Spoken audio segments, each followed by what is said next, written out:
And joining us to discuss this issue is Dr. Basem Abu Sumia, a writer and political researcher joining us from Dubai. Doctor, thank you very much for joining us.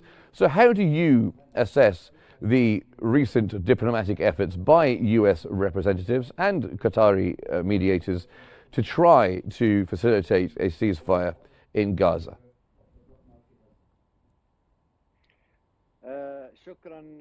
Thank you for hosting me. In fact, we all realize that the Gaza Strip is now made of rubbles and nothing but piles of rubbles. And underneath, there are many people buried because of the continuity of the Israeli bombardment on daily basis, and every day throughout the hours there has been bombardment.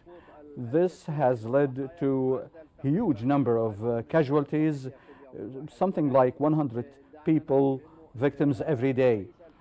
Yet the Prime Minister of Israel, Netanyahu, is showing some readiness for a ceasefire, but yet he emphasized that he is not ready to end the war, and he said he will continue the war anyway. Still, there are a lot of efforts being made in order to materialize some temporary ceasefire. In addition to Qatar and Egypt, Turkey is also on the line of mediation in order to get the approval of Hamas for a ceasefire. And this has urged Blinken to pressure Turkey to push forward towards getting Hamas to agree to a ceasefire. So the talk nowadays is about two agreements. One is a limited agreement that can assure the return of some hostages, and the other one would be a totally new agreement, different from the other ones, in order to restore all the hostages.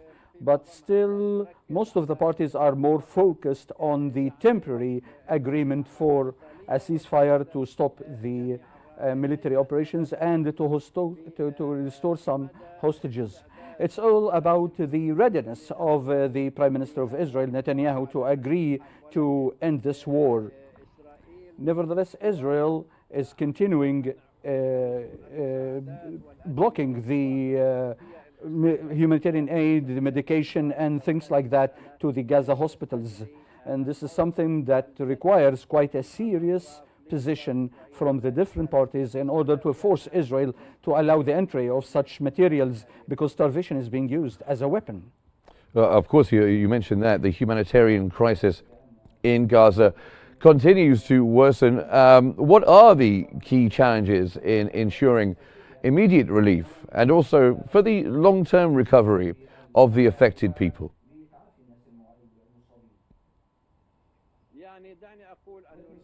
That the key party in pressuring Israel would definitely be the United States. But yet the US did not do much and did not do enough since the beginning of this war to convince Israel to have a better position. That's why the Prime Minister of Israel continues to ignore such demands from the mediators, from the international organizations, from the international community, and from the US. Because the Prime Minister of Israel is trying to hinder any kind of calm in the north of Gaza Strip, and Israel has been working to separate north of Gaza Strip from the south.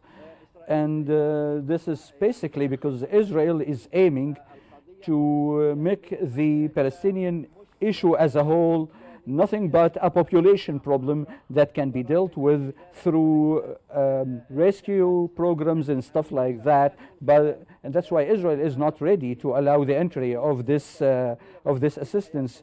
And Israel is systematically demolishing the Palestinian way of life. And the number of people killed is unprecedented, something like 45,000 Palestinians killed in this war. And many thousands were buried under the rubble. So this actually calls for a very strict and firm position from the Arab community and from the international community, because the international community did not do the needed position and the needed part in order to stop this war, because the international community sees people being killed every day and not moving to force Israel to stop the war. This war has been extending and even went to Lebanon and to Syria recently. And Israel's continued military actions and the high civilian death toll complicate ceasefire efforts.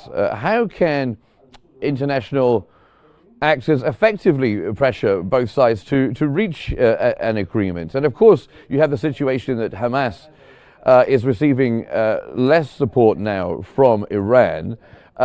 Might that have an effect on the negotiations?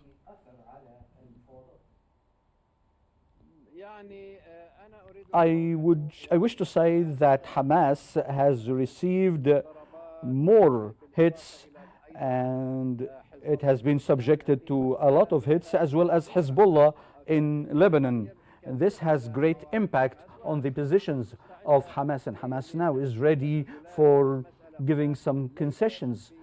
But still, the situation is not about Hamas, but the international community should exert more effort and more pressure on Israel. For 415 days of war, Israel never cared about any demands made by the international community or made by the US or made by other Arab parties to end this bloodshed. But still, Israel didn't care. Israel is seeking, especially the Prime Minister of Israel and the right-wing government crew, they wanted to achieve their own objectives by restoring the hostages, and before that, demolishing the military capabilities of Hamas. Without achieving this, the US will not stop supporting Israel, and Israel will not stop the war on Hamas.